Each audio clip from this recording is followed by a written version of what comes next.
Saudi Arabia, the conflict between Saudi Arabia and Iran is much in the news. I want to ask you about Saudi Arabia, which is a big topic for any president. How would you evaluate their human rights record over the last 5 years? Well, listen, I think their human rights record leaves something to be desired. And the fact is that we have to work with them and other allies of ours to continue to express our concerns about things that happen in their country regarding human rights. But it should not be the dominant factor in terms of what we talk about. We have even larger issues to deal with Saudi Arabia. The conduct of the war in Yemen, how that's going to impact their ability to help in the fight against ISIS, how we deal with Syrian refugees, and other issues, including their breaking off of diplomatic ties with Iran. All those things are going to be factors that the next president is going to have to take into consideration as we continue to try to improve and enhance our relationship with the Saudi government. When you say leaves something to be desired, what are the specific practices of the Saudi government that you would characterize that way? Listen, Mark, I think generally what we find is that the treatment of women is not exactly what we would say here in the United States is what's acceptable. And there are other examples as well, but there's no reason to go through a laundry list of those things today. The fact is that we need to work with our friends to make sure that we're trying to have a positive influence on their human rights records inside their own country while not letting that dominate the geopolitical relationship we need to have with the Saudi government. Governor, you like a lot of your Republican rivals are a relatively large critic of the Iranian regime, the current one. But do you feel any sympathy for the Iranian cause in this instance? No, I don't. No, you think in some sense that one would think, given the executions that there are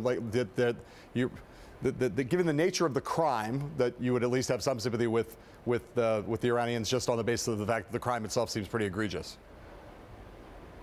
I have no sympathy for the Iranians. On another quick question on Iran, if you were elected president, would you rip up the nuclear deal your first day in office, or something else? I think that by the time I get to office in January of 2017, as is evidenced by their ballistic missile testing already, that agreement will be violated multiple times, and it won't be worth the paper it's written on anyway, and we're going to have to start over. Governor Christie, let me ask you, there's been a lot of discussion. We're discussing guns a lot right now in the context of President Obama's executive actions, or executive actions that seem to be on deck. I want to ask you about your record on assault weapons. You've described it in the past as having evolved over time. Can you explain that evolution and how that took place? Sure. I mean, I think, original positions that I took back well over 20 years ago have been influenced greatly by my time as a prosecutor.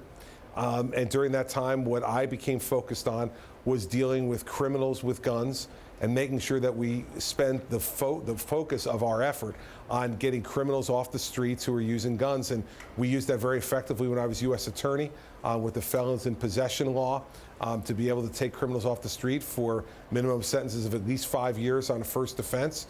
Those are the kind of things we need to focus on to lower violence across our urban and suburban areas in this country.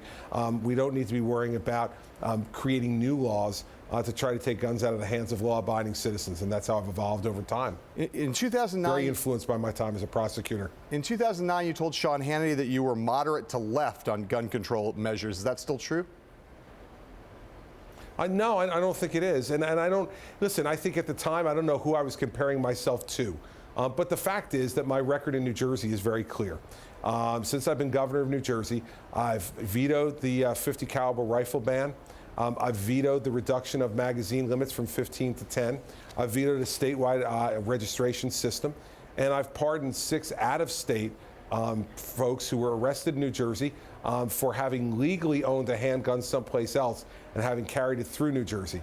I think that's wrong, and I've pardoned those people. So my record on the gun issue in New Jersey during my time as governor, I think, has been very clear right from the beginning. The first one of those pardons happening in 2010. Right. So it's been something I've been pretty firm on since I've been governor. Before the veto that you just talked about, your office put out a press release that touted New Jersey's record on gun control and promoted banning the future sales of a specific type of assault rifle.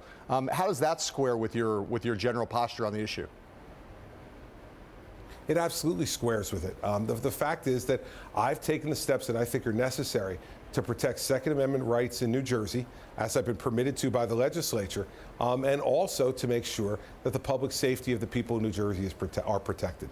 Governor, another topic in the news, protesters armed in Oregon who've taken this government compound, government building. What would your message to those individuals be today? Listen, there has to be a peaceful resolution to this issue. The fact is that the balance you try to reach in situations like this, whether you're in law enforcement or whether you're the governor of a state, is to let folks know that the law has to be enforced and has to be followed. But you also want to try to do so without the loss of any life. And so there should be intense discussions and negotiations and listening amongst both sides of this dispute right now to try to reach a peaceful resolution. That's what I try to do as governor, and I think that's what most responsible people would try to do as well. But they have to know that in the end, the law needs to be respected and enforced. If you can come up with name an issue for us where you are out of step with the conservative base of the Republican Party. I don't think I am out of step with the conservative base of the Republican Party. On not one issue. I'm asking you for. No, listen. I don't know what you're looking for here, but no, I'm not going to sit here and go through a laundry list of things where you might think or someone else might think that I'm out of step with the base of the Republican Party. I'm a conservative Republican. I've been a conservative Republican all my whole life, and I don't feel out of step with the base of my party. Governor, I think I guess the way I'd frame the question is this. If you look back on past presidential nominees of both parties, whether it's Barack Obama, Bill Clinton, the Democratic Party, George W. Bush, George Herbert Walker Bush, in each instance, in some point in their campaign, there was an issue where they challenged the orthodoxy in their party, even though they were largely in step with their party's base. I'm just curious if there's an issue where you feel like the conservative base is wrong, and you not feel like you're out of step, but where you'd like to say, hey, I'm in line with the party on most things, but on this thing, I think the base of my party is just simply wrong, and I'm taking an unorthodox position. Well, I don't know. You're kind of looking for some Sister Souljah moment, which I think are manufactured and political things. I will tell you that, I've tried to lead the way in New Jersey against all orthodoxy, Republican and Democrat, on the issue of drug addiction. And the fact is that we do not any longer need to be jailing first-time, non-violent, non-dealing drug offenders. And we don't do that in New Jersey anymore. We send them to mandatory drug treatment. And I think we need to get away from incarceration as the solution for non-violent, non-dealing drug offenders. And I've been a solid, strong voice on that. I think that both Democrats and Republicans have disagreed with me at times on this. But the fact is, we need to put families back together. We need to make society more productive. And getting people treatment for addiction, which I believe is a disease that needs to be treated, is something that I've stepped out front on very early on in my time as governor and continue to push for and enhance during my term as governor. Governor, the First Lady of New Jersey, Mary Pat Christie, has campaigned actively in New Hampshire and elsewhere for you, putting her out in the public eye. I'm wondering what you think the standard should be for scrutiny of the positions, the financial relationships, the public statements of spouses in this race. Well, listen, my wife's a big girl, and she understands that part of the package of being out here in public life is that she's going to be asked questions and she's going to be subject to scrutiny. That's why during my entire time as governor, we've released our tax returns, and we released 7 years of our tax returns before I became governor. So now you've got 12 years of tax returns out there on myself and my wife, and what it shows is that my wife, every one of those 12 years, has made more money than me. So she's ready to be scrutinized about out-earning her husband every year for 12 years in a row whenever you want to ask her the question. I want to make this not about your wife necessarily, but just the general sense of spouses. As you know, Donald Trump's been very critical of Bill Clinton, for instance. I'm just wondering if you think any spouse or a spouse who's campaigning is fair game, anything from their past, or is there a different line that you think society and the media should draw and politicians should draw for each other, for spouses as opposed to candidates? Listen, I think you have to judge that individual by individual and circumstance by circumstance. And so, from my perspective, I think that's got to be judged on a case-by-case basis. I can only speak from our perspective that We've been used to getting scrutiny. Mary Pat's been used to getting scrutiny from the media in the New York, New Jersey, Philadelphia area. And, we'll be used to getting scrutiny as our role enhances here to become the Republican nominee. So let me just finish this line by asking you about a specific person. Is like the line of criticism and personal nature of what Donald Trump is saying about Bill Clinton's past now, is that, as far as you're concerned, fair game? Is that the kind of thing you might bring up in the context of running against Hillary Clinton? I just think there's so many other problems that are currently existing in our country and opportunities for to take advantage of. I don't know by relitigating Bill Clinton's personal life that's something that's the most productive expenditure of time for the American people and for moving our country forward. And so that would not be something that I'm all that interested in. But every candidate's got to make their own judgment and then be ready for the scrutiny that comes back at them for the judgments that they make. Governor, let me ask you about the speech you gave today up in New Hampshire. There was one phrase that jumped off the page to my eye, and that was the phrase Carnival Barkers, the Carnival Barkers of today. What was in your head when those words came out of your mouth? Who are you thinking of? Oh, listen, I'm thinking of a number of people, both who are running for president and who are commenting on this race for president as members of Congress and others who only care more about telling people what they think they want to hear rather than what they really need to know. So, Governor, why don't you tell me who it is you're thinking? There's any number of people who could fit. Who are you thinking of there among people who are running for president? If I wanted to name names, if I wanted to name names during the speech, I certainly would have. Well, I'm just asking, give me a little chance to elaborate. You can tell it like it is right here.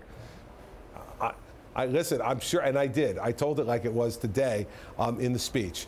And I think that anybody who has any trouble understanding that is someone who hasn't been observing the race closely. Governor, it's being reported by National Review that Marco Rubio is going to go on with 2 ads against you in New Hampshire starting tomorrow.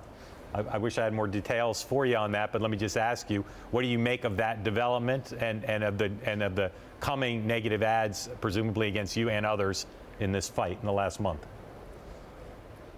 Well, I just wonder what happened to the Marco who so indignantly looked at Jeb Bush and said, I guess someone must have convinced you that going negative against me helps you. I guess that same person must now have convinced Marco that going negative against Chris Christie is what he needs to do. Fact is, listen, I stand by my record as governor of New Jersey. It's a good one. We just had the greatest private sector job growth year New Jersey has had in 15 years. Governor, we have I'm sorry. nearly cut unemployment in half.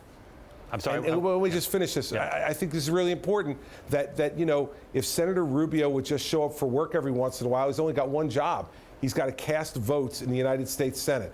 If he thinks that's a worthless job, which he has basically said before, he should resign it.